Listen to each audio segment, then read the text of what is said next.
I guess, Presiding Officer, it's an occasional occupational hazard of politics that occasionally we lapse into hyperbolic statements and over-the-top narrative.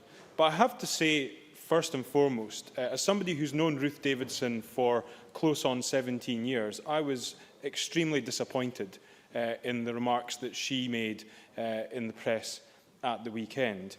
And the reason why I found it very disappointing is, first and foremost, because it's always disappointing when somebody who you get on quite well with says something quite so outrageous. But secondly, if we look, for example, at the case of Daniel Pelka and the review into the death of Daniel Pelka, which said, some of the failings in this case related to systems not working effectively rather than simply to individual errors, because opportunities were sometimes missed by practitioners to intervene more effectively or to apply a greater child focus to interventions.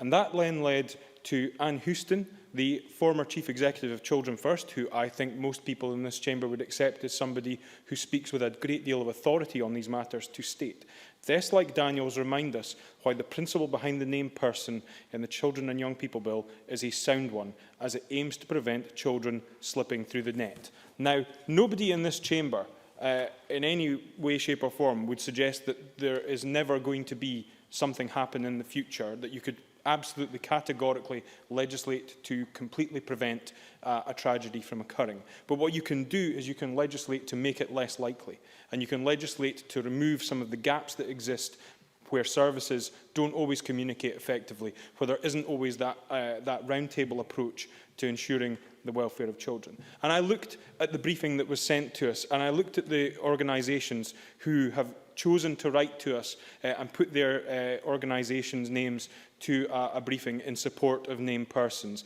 And Liz Smith cited some of them: Aberlour, Action for Children, Bernardo's, Celsus, Children First, Children in Scotland, One Parent Family Scotland, all coming forward and speaking in favour of the named person approach. And Liz Smith said in her opening remark that because these organisations are organisations who work with the most vulnerable children in Scotland, that somehow rendered the universal application of the named person policy as wrong-headed. And I say to Liz Smith, it is her analysis of this that is wrong-headed, because if you look at the fact that these organisations are writing in support of it, if they thought for 1 second, just 1 second, that the introduction of this policy would result in resources being diverted from the most vulnerable children in society or lead to those children becoming more at risk than less at risk, they would oppose it in a heartbeat. You can be guaranteed of that.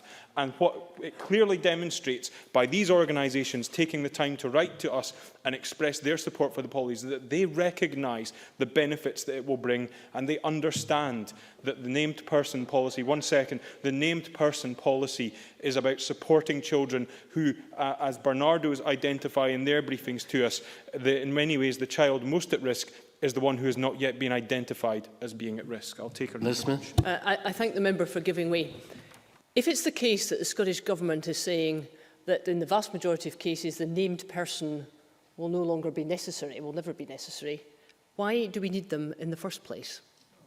Well, McDonald.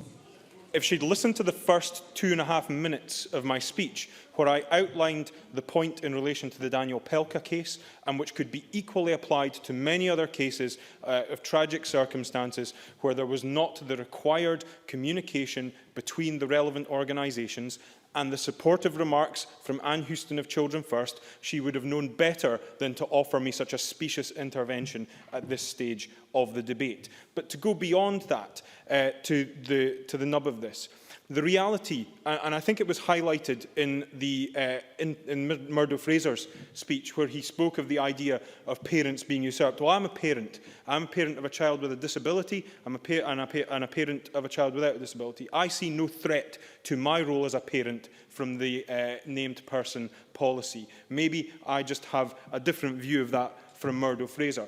But the most interesting thing was where Murdo Fraser said that the way that you deal with this is through investment in health visiting, and health visiting alone. And I welcome the announcement for the Minister around the additional health visitors that are going to be funded. I also accept that there is a role for health visitors within the named person provision, up to a point.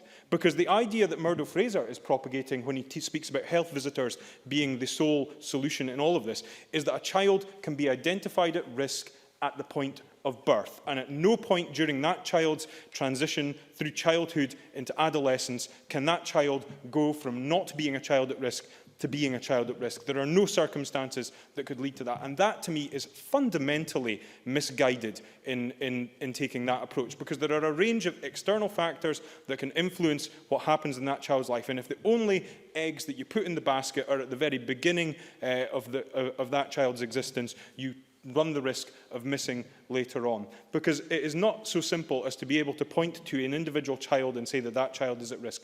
A child from a comfortable background is just, in terms of finance, is just as likely to potentially be in a household where the mother has postnatal depression, as happened in my own household, where my wife went through a period of postnatal depression. You would have perhaps looked at our household and not necessarily identified us as being in a position where that might have arisen, but that did arise nonetheless. So we can never categorically say that no child will ever require a named person simply on the basis of an arbitrary factor. It cannot be determined so easily. That's why the policy is correct. It's why the Conservatives are so wide of the mark.